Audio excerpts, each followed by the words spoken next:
support. Okay, so bars. I don't have a lot of drills on bars. I have a lot of drills on bars, but I wanted to focus on technique shapes. A lot of times on bars, we're really in a hurry, right? Like, get that pullover, and and of course they get bored, right? They do.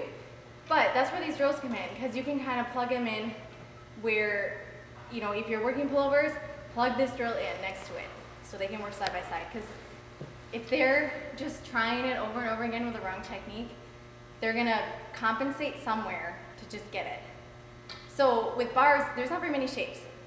There's, front support, there's kind of like hollows and arches, and there's gliding. That's about it.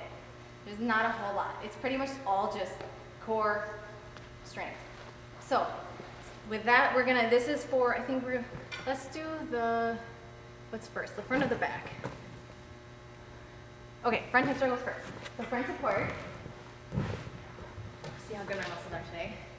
So back and front hip circles, and any of the lead staff, you can attest to this or not, see what you think. I have had more luck with bar here. If they're on their hips, then you're getting this usually. That's okay. So I like this kind of up, so try to get up there. Because then you see it naturally gets a nice hollow, toes are in front. Now from here, I'm putting my hand on the shoulder and leg, now just lean forward in a nice straight position. Yep. Then I'm gonna see if she can hold this. Okay? See how long she can hold it. I could even do this. Okay, hold over your back. Yeah, right? And that's where I should probably be on this other side. So from there, if they can hold that, then go ahead, shift your wrist. I still here, switch arms, here. Okay, and again, the legs are still about in the same spot. So we're just holding these positions. Okay, I'll give you a break. So this is where you need to be, Jordan. So we're gonna do it again, but this time, we're gonna do it fluid. It's okay, Jordan will get you. So just here and here, and just kind of it's more worried about the legs, so just don't let her legs come down. Okay, so from here, now go all the way through to the bottom, shift the wrist, nice hollow, hollow, hollow, hollow, here. Right? And then now go back up. Okay? Notice the elbows. That's the hardest thing, that's what we're working on, is those nice straight elbows. So they need to be able to shift the wrist without this. So that's kind of why we go back and forth.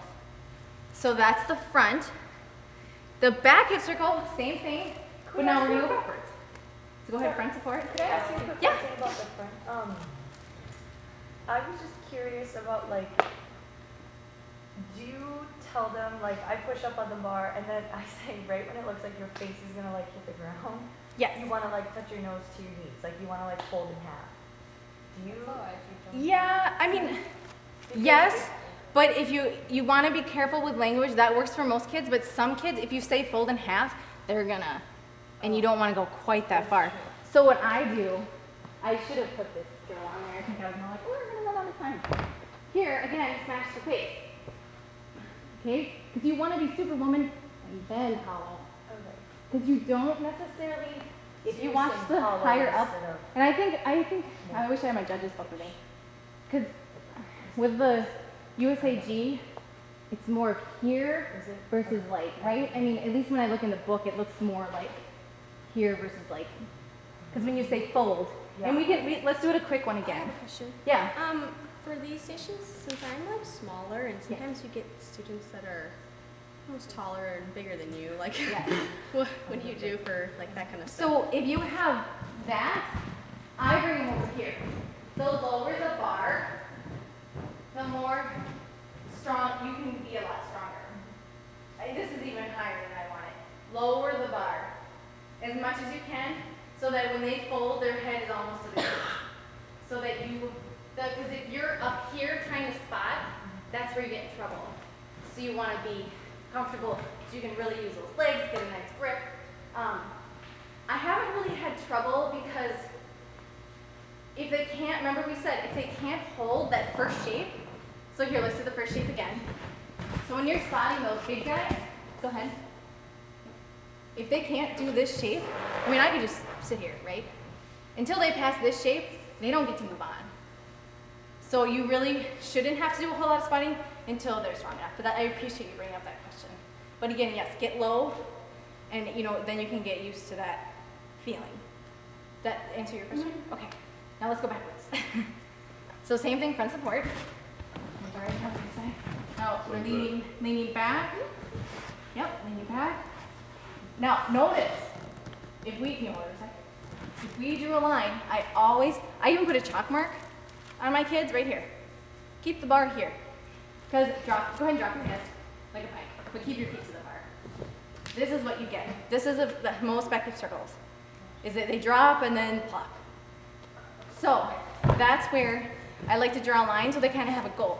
If you watch those upper level gymnasts, they're pretty much just like this. And of course with a front circle, it's the dive. Do you do front circle? You probably haven't done a front circle in a long time. Never. Yeah. Front hip circles aren't my favorite either, but. So yeah, with front hip circles, you can give them something to look at. So I get what you're saying, because you do want them to fold. Let's do the front hip circle fast again. Okay, I want you to be superwoman and look for the red. Okay, looking, and around. Oh, see, this is where it gets tricky. Because now, right, then you want it to kind of come in a little bit. But if they can hold all three of those shapes, you add a little speed, they're just gonna go around. The reason kids don't make it is because they start on their tummy and they just go like this, right? Okay, I'm stuck. Where do I go from here? I go there. But if I'm tall, then lean, oh, I see, a 31-year-old can make it. That was not good for him. But if I can make it, and I haven't done that in 10 years,